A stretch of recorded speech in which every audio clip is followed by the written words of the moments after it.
আসসালামু আলাইকুম। সবাই কেমন আছেন? আশা করি সবাই ভালো আছেন। আজ আপনাদের জন্য নিয়ে এসেছি গল্পের ৩য় পর্ব। আশা করি গল্পটি আপনাদের ভালো লাগবে। তাহলে চলুন শুরু করা যাক। তারপরও নিজেকে ছাড়ানোর চেষ্টা করে যাচ্ছে, কিন্তু পারছে না। হঠাৎ নীরা কান্না করতে করতে চেঁচিয়ে বলে, আমি আর পারছি না, দয়া করে আমাকে ছেড়ে দিন। তা না হলে একেবারে মেরে ফেলুন। এভাবে ধুকে ধুকে মরার চেয়ে একেবারে মরে যাই, তাই ভালো হবে। একথা শোনার সাথে সাথে আমার সম্বিত ফিরে। নীরার দিকে তাকিয়ে আমার হোঁশ উড়ে যায়।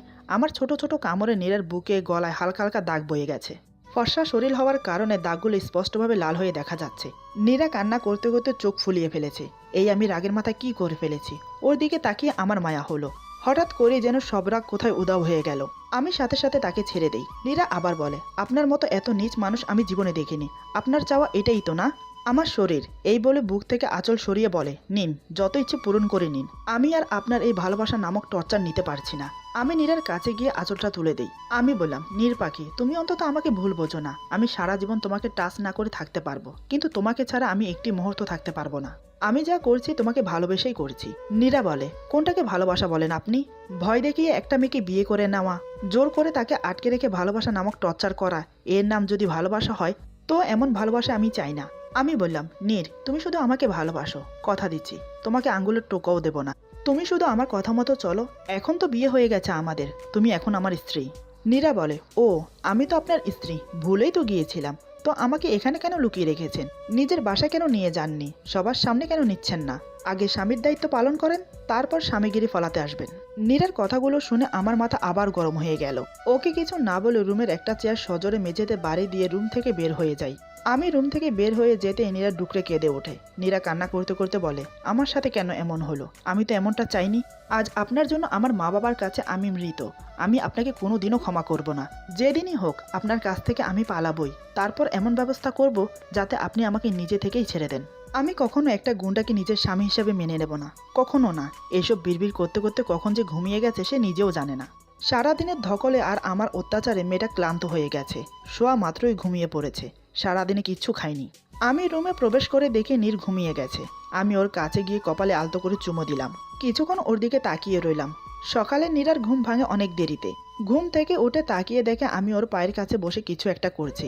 নীরা ভ্রু কুঁচকে বলে, কি করছেন আপনি? আমি বললাম, ভয় পেও না নীর পাখি, তোমার পায়ের নখগুলো খুব সুন্দর, তাই ওদেরকে একটু রাঙিয়ে দিলাম নেল পালিশ দিয়ে। দেখো, খুব সুন্দর লাগছে পা দুটো।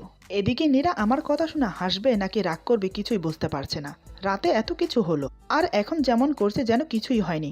তারপর নীরা চারিদিকে তাকিয়ে দেখলো, এটা সেই রুম না যে রুমে কাল ছিল। নীরা বলে, এটা কোন রুম? এটা তো সেই রুম না যে রুমে। নীরা কথা শেষ করার আগেই আমি বললাম, এটা তোমার শ্বশুর বাড়ি নীর পাখি। নীরা অবাক চোখে তাকিয়ে বলে, মানে? আমি বললাম, কাল যখন তুমি ঘুমিয়ে পড়েছিলে তখন তোমাকে আমি এই বাড়িতে আনি। বিয়ে করেছি তোমাকে লুকিয়ে রাখার জন্য নয়। এমন সময় তিশা এসে বলে, গুড মর্নিং গাইস, এই নাও তোমাদের চা। ভাবি, ঘুম কেমন হলো? নীরা তিশার দিকে তাকিয়ে বলে, তুমি? তিশা বলে, আমি তিশা, তোমার একমাত্র ননদ। নীরা বলে, ও। নীরা এর আগে কোনোদিনও আমার বোনকে দেখেনি, এমনি শুনেছে আমার বোন আছে। সেদিন যে সে মিথ্যে বলেছে আমি বেশ বুঝতে পেরেছিলাম, কিন্তু কিছু বলিনি। আমি বললাম, থাক, আর পাকামো করতে হবে না, যাও নিজের কাজে। বাবা কোথায়? তিশা বলে, কেন, আমি থাকলে কি কোনো সমস্যা? বাবাই তো সে সকালেই বেরিয়ে গেছে, আর সন্ধ্যায় তোমাকে বাসায় থাকতে বলেছে, জরুরি কথা বলবে। নীরার হঠাৎ মনে পড়লো, কাল তো সে ঘুমিয়ে পড়েছিল, তাহলে এখানে কিভাবে এলো? নীরা বলে, কাল আপনি আমাকে কিভাবে এনেছেন? আমি কিছু বলবো তার আগেই তিশা বলে, কি করে আবার, কোলে তুলে? জানো ভাবি, কাল ভাইয়া তোমাকে কোলে করে সবার সামনে বাসায় নিয়ে আসে। আর বাবাইকে কি বলেছে জানো? নীরা বলে, কি? তিশা বলে, হিম হিম। বাবা, আমি নীরাকে বিয়ে করেছি। ওর মা বাবা কেউ আমাদের বিয়েটা মেনে নেয়নি। বাবাই বলে, মেয়েটা কি নিজের ইচ্ছে তোমাকে বিয়ে করেছে? ভাইয়া বলে, তোমার কি মনে হয় জোর করে বিয়ে করেছি? বাবাই বলে, সেটাই কি সত্যি নয়? মেয়েটাকে দেখলেই তো বোঝা যাচ্ছে ওর উপর কেমন টর্চার করেছো। ভাইয়া গম্ভীর ও রাগী গলায় বলে, অযথা কথা বলতে ভালো লাগছে না, তুমি মেনে না নিলে বলো, চলে যাচ্ছি। বাবাইও খুব গম্ভীর গলায় বলে, একদম বাড়াবাড়ি করবে না, নিজের ইচ্ছে মতো যা ইচ্ছে করছো, কি ভাবো নিজেকে?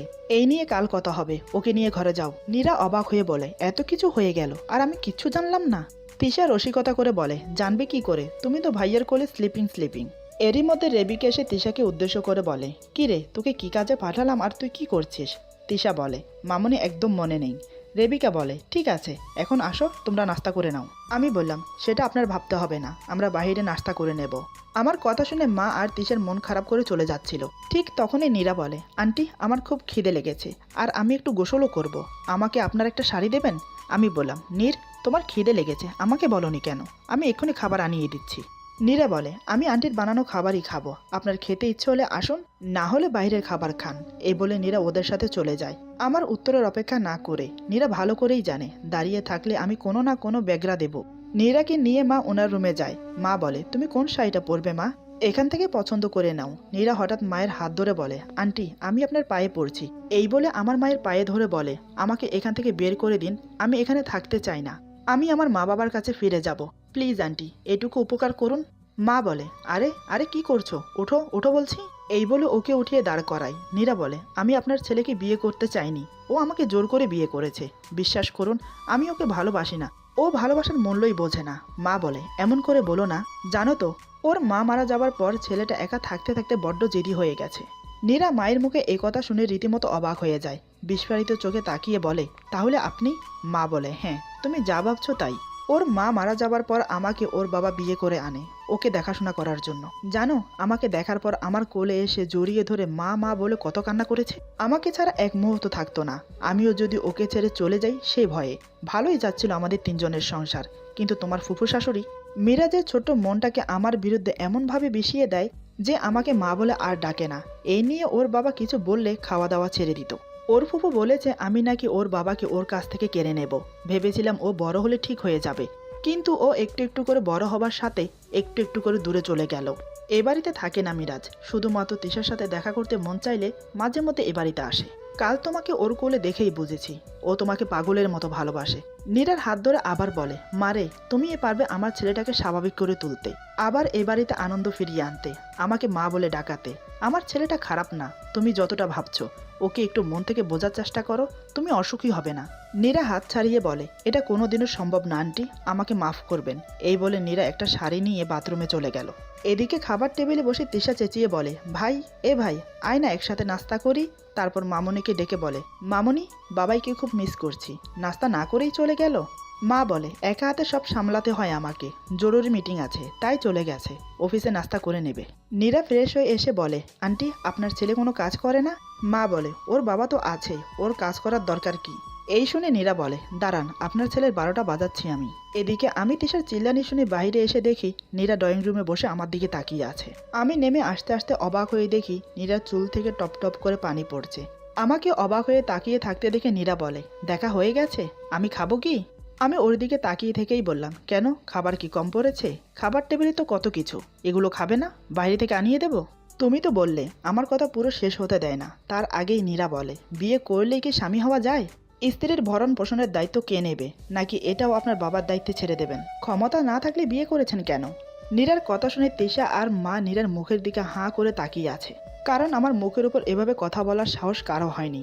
আমি মেয়েটার কথা শুনে অগ্নি দৃষ্টিতে তাকাই ওর দিকে, যেভাবে তাকিয়ে আছে মনে হচ্ছে নীরাকে আস্ত গিলে খাবো। আমাকে ওভাবে দেখেই নীরার জান শুকিয়ে গেছে।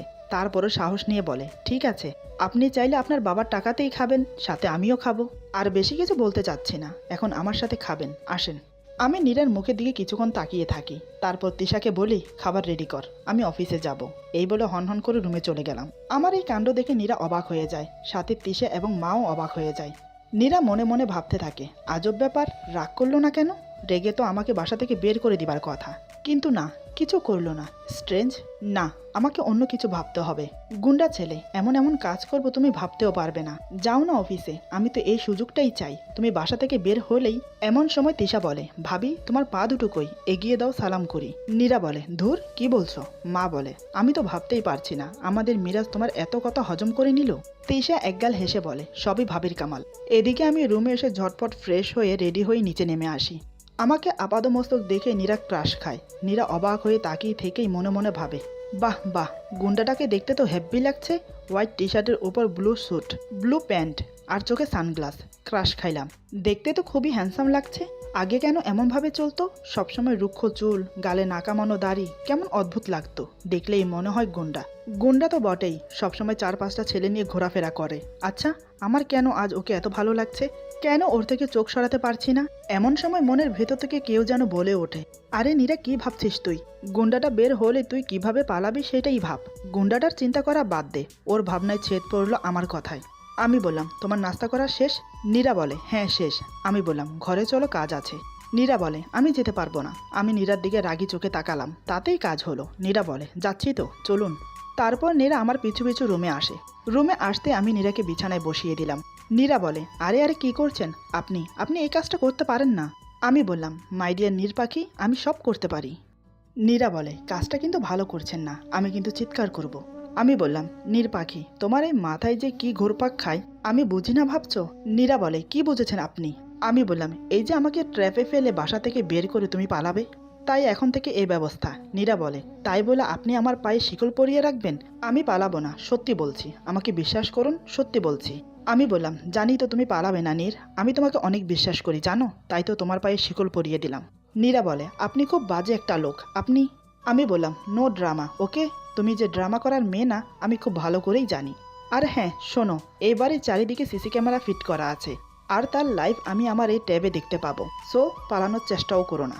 নীরা বলে, পৃথিবীর সবচেয়ে বাজে লোক আপনি, আমি আপনাকে খুন করব। আমি বললাম, তোমার হাতে খুন আমি সেদিনই হয়েছি যেদিন তোমাকে আমি প্রথম দেখেছি, সো আমার জন্য একদম চিন্তা করো না, আমি জলদি ফিরে আসবো। নিজের খেয়াল রেখো জান, এই বলে নীরার কপালে চুমো খেলাম। নীরা বলে, জান মাই ফুট, বাসায় এসে দেখবেন আমি নেই, পালাতে না পারলেও কিছু একটা করবই। নীরার কথা শুনে আমি অচিরেই নীরাকে বিছানার ওপর ধাক্কা মেরে ফেলে দিই। ওর চোখে চোখ রেখে নিজের ঠোঁট নীরার ঠোঁটে চেপে ধরি। ওর হাতের আঙ্গুলের ফাঁকে নিজের আঙ্গুলগুলো গলিয়ে দেই, হাতটা শক্ত করে ধরি। ওর বুকের সাথে আমার বুক মিশে গেছে, আলিঙ্গন না করেও আমরা দুজন আলিঙ্গন অবস্থায় আছি। টানা 10 মিনিট নিয়ে কিস করি ওকে। নীরা এই অনুভূতি আগেও পেয়েছে, তাই বাধা না দিয়ে চোখ বন্ধ করে ফেলে। জানে সে বাধা দিলেও কোনো লাভ হবে না, আমি আমার কাজ না করে ছাড়বো না ওকে। নীরার ঠোঁট ছেড়ে দিয়ে নীরার মুখের দিকে তাকিয়ে দেখি নীরা চোখ বন্ধ করে আছে, কিন্তু চোখ দিয়ে পানি পড়ছে নীরবে। আমি নীরার চোখে চুমো খেয়ে বললাম, নীর পাখি, এখান থেকে পালাবে তো দূরের কথা, কিছু করার চিন্তা মাথাতেও আনবে না, কারণ এখন তোমার উপর তোমারই কোনো অধিকার নেই, তোমার উপর অধিকারটা শুধুই আমার। তুমি জান আমার জানটার যেন কোনো ক্ষতি না হয়, সেটা তুমি খেয়াল রাখবে, একটা আঁচড়ও যেন না পড়ে। তা না হলে আমি যে কি করব তুমি চিন্তাও করতে পারবে না। বালিশের নিচে ফোন আছে, আমার টাকায় কেনা, বাবার টাকায় না। অন করে রাখো, আমি ফোন দেব। বোরিং লাগলে টিভি দেখো, আর কিছু লাগলে তিশাকে ডাকো। এর বিপরীত কিছু হলে কপালে দুঃখ আছে, বলে দিলাম। এই বলে আমি অফিসে চলে গেলাম। নীরা চুপটি করে বিছানায় বসে থাকে। আমি রুম থেকে বেরিয়ে গেলে নীরা বলতে শুরু করে, তোমার সাহস কি করে হয় আমার সাথে এমন করা? আমাকে কি তোমার মানুষ বলে মনে হয় না নাকি? তোমার কি ধারণা আমি তোমাকে ভয় পাই? বেয়াদব ছেলে, যখন তখন আমাকে কিস করো। এভাবে শিকড় পায়ে পরাতে পারে কেউ? খাচ্ছর ছেলে, আমাকে আটকে রাখবে? রাখো, তোমার জীবনটা আমি তেজপাতা করে না দিয়েছি তো আমার নাম নীর না। হোয়াট নীর? নীরা আমার নাম, নীরা, নীরা না। আল্লাহ, দুনিয়াতে এত ছেলে থাকতে তুমি আমার কপালে এই গুন্ডাটাকে গছিয়ে দিলে।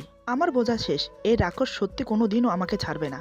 আল্লাহ, পথ দেখাও, কি করে আমি এই রাক্ষসটার কাছ থেকে মুক্তি পাবো।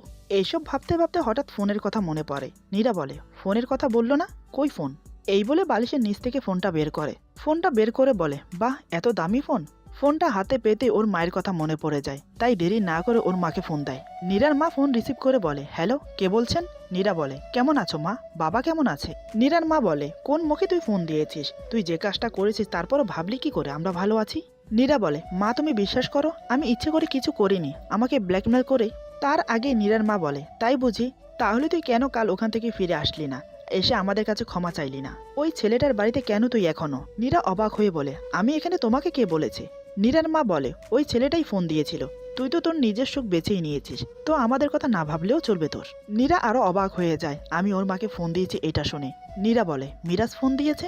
নীরার মা বলে, নাটক করবি না একদম। নীরা বলে, আমি কিছুই জানি না, তুমি বিশ্বাস করো মা, আমি বাবার সাথে কথা বলবো, বাবাকে ফোনটা দাও। নীরার মা ঝাঁঝালো কণ্ঠে বলে, চেষ্টাও করবি না, তোর বাবা অনেক কষ্ট পেয়েছে, পিয়াসের পরিবার নিহাত ভালো মানুষ, তাই অপমানটা করেনি। তোর জন্য, শুধু তোর জন্য আমাদের মান সম্মান সব নষ্ট হয়ে গেছে। খবরদার, যদি আর একবার আমাকে ফোন দিয়েছিস তো তোর সাথে আমাদের কোনো সম্পর্ক নেই, আমাদের মেয়ে মরে গেছে। এই বলে ফোন কেটে দেয়। নীরা বলে, হ্যালো হ্যালো মা। বুঝতে পারলো মা ফোন কেটে দিয়েছে। তাতেই নীরা কান্নায় ভেঙে পড়ে বলে, তোমরা আমাকে ভুল বুঝছো মা। এমন সময় আমার বোন তিশা রুমে আসে। আসলে সে বাইরে থেকে নীরার সব কথা শুনতে পায়। তিশা এসে নীরার ঘাড়ে হাত রাখে। নীরা তিশাকে দেখতে পেয়ে জড়িয়ে ধরে হাউমাউ করে কান্না করতে লাগে। এতক্ষণ পর যেন কাউকে সে পেল নিজের মনের দুঃখটা প্রকাশ করার মতো। নীরা কান্না করতে করতে বলে, তোমার ভাই আমাকে জীবন্ত মেরে ফেললো, আমার বাবা মার কাছে আজ আমি মৃত, আমি কোনো দিনও তোমার ভাইকে ক্ষমা করব না।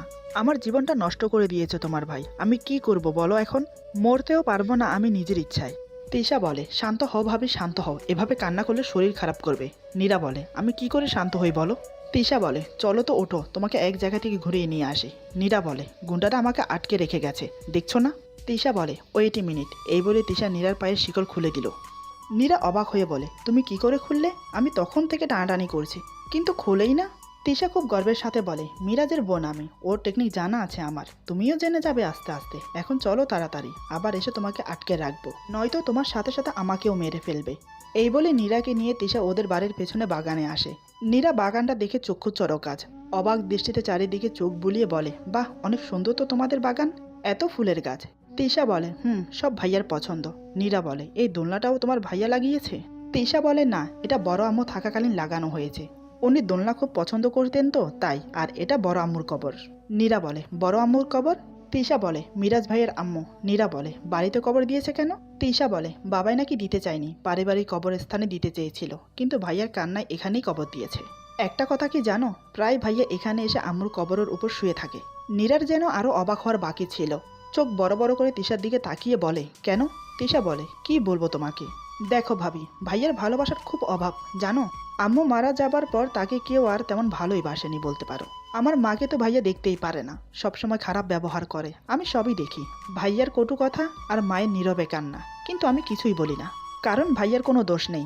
জানো ভাইয়ার মনে আমার ফুফু এমন বিষ ঢুকিয়ে দিয়েছে যে বিষ আর কখনো উঠানো সম্ভব না। ভাইয়া মায়ের সাথে কথা না বললেও আমাকে খুব ভালোবাসে। নীরা বলে তোমার বাবা কিছু বলে না এই নিয়ে? তিশা বলে বাবাই যখন কিছু বলে ভাইয়াকে, তখন এখানে এসে আম্মুর কবরের উপর শুয়ে চিৎকার করে কাঁদে আর বলে আম্মু তুমি আমাকে তোমার কাছে নিয়ে যাও, আমাকে কেউ ভালোবাসে না।